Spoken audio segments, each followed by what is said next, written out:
chicos, bienvenidos al curso de liquidación de sueldos. Vamos a iniciar la primera parte con lo que es el marco legal, que es la ley 20.744, que es la ley de contrato de trabajo.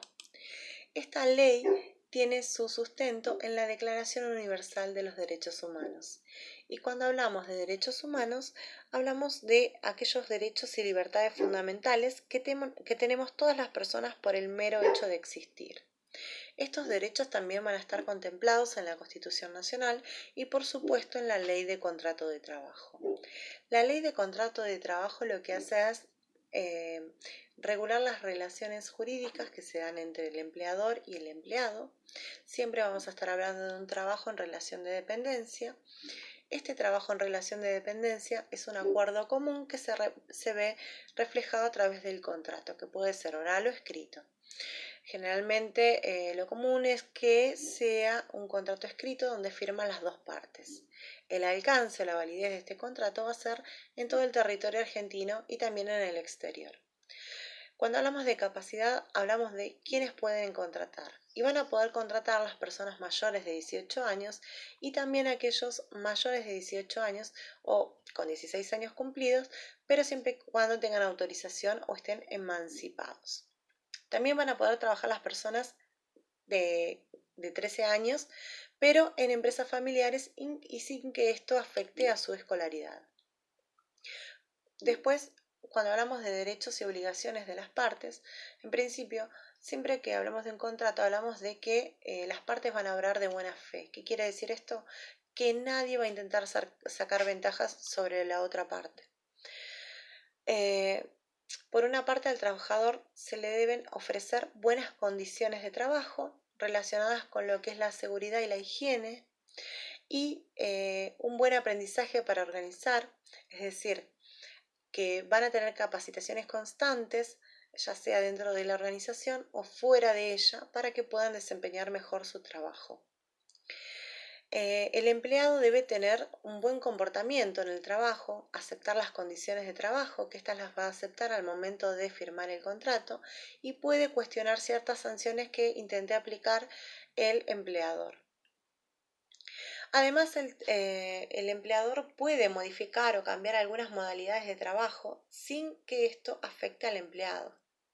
Puede aplicar medidas disciplinarias por falta o incumplimiento del empleado, por ejemplo, reiteradas llegadas tardes o inasistencias que no estén justificadas, porque después vamos a ver que hay inasistencias que están justificadas por cuestiones de salud o familiares. Después, con respecto a el empleado, ¿sí? puede pedir mejoras en sus derechos personales y patrimoniales, por ejemplo, puede pedir un aumento.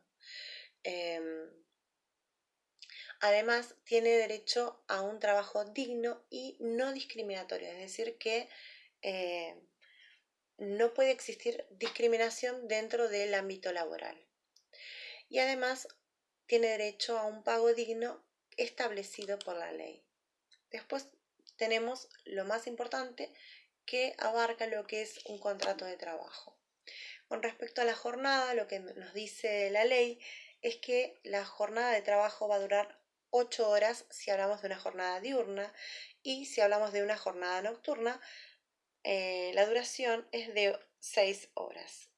Otra cuestión importante es la del salario mínimo vital y móvil, que es la menor remuneración que debe recibir en efectivo el trabajador sin cargas sociales, de modo que asegure su bienestar. ¿Qué quiere decir esto? A grandes rasgos, que le tiene que alcanzar para vivir, ¿sí? Para vivir dignamente. Y que además ese sueldo ese salario debe ajustarse a los periodos inflacionarios. Es decir, si hay en periodos inflacionarios, entonces lo que se tiene que hacer es ajustar de acuerdo a la inflación para que el trabajador no pierda poder adquisitivo. Cuando hablamos de remuneración, hablamos de sueldos. ¿Y cómo nos pueden pagar los sueldos? Y bueno, nos pueden pagar por hora, por quincena, por rendimiento, por productividad. Eso es lo que contempla la ley. Y lo último, que es lo que vamos a ver en este primer video, son las modalidades de contrato. Nos pueden tomar a prueba, ¿sí? Es decir que nos pueden tomar por un tiempo para ver si nos adaptamos, si hacemos bien las tareas que nos demanda el puesto para el cual nos contrataron. Si nos pagan antes de ese periodo de prueba, nos tienen que pagar una indemnización. Siempre que hablamos a prueba, quiere decir que si yo trabajo un mes a prueba, ese mes me lo tienen que pagar, ¿sí? Por otra parte, tenemos el contrato indeterminado. Firmamos una fecha de inicio, pero no de finalización. Si nos despiden, también nos tienen que pagar una indemnización, que es lo que vamos a ver en otros videos. Después tenemos el plazo fijo, ¿sí? Que el tiempo de trabajo no es superior a 5 años y en este caso nos van a contratar y cuando termine ese periodo ya sabemos que va a finalizar el contrato, pero lo sabemos desde un principio. Si nos despiden antes, también tenemos derecho a una indemnización. El trabajo de temporada o trabajo temporario es aquel trabajo donde nos contratan por épocas determinadas en el año que no es menor a 30 días. Si nos despiden antes, también tenemos derecho a una indemnización.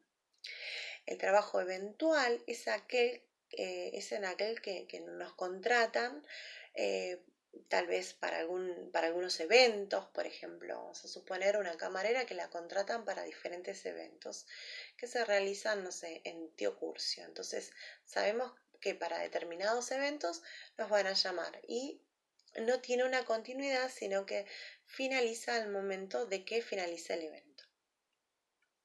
Después existen los contratos de tiempo parcial, ¿sí? Los trabajos de tiempo parcial, que son aquellos donde trabajamos menos de 8 horas. Por ejemplo, trabajamos 4 horas, ¿sí? Y no se pueden realizar horas extras.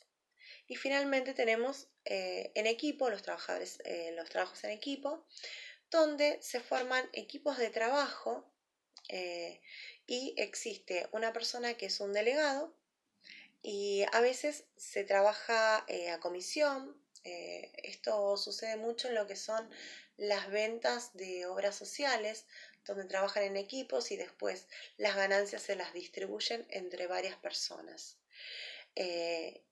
Por eso es que en este caso el salario podrá darse en forma compartida.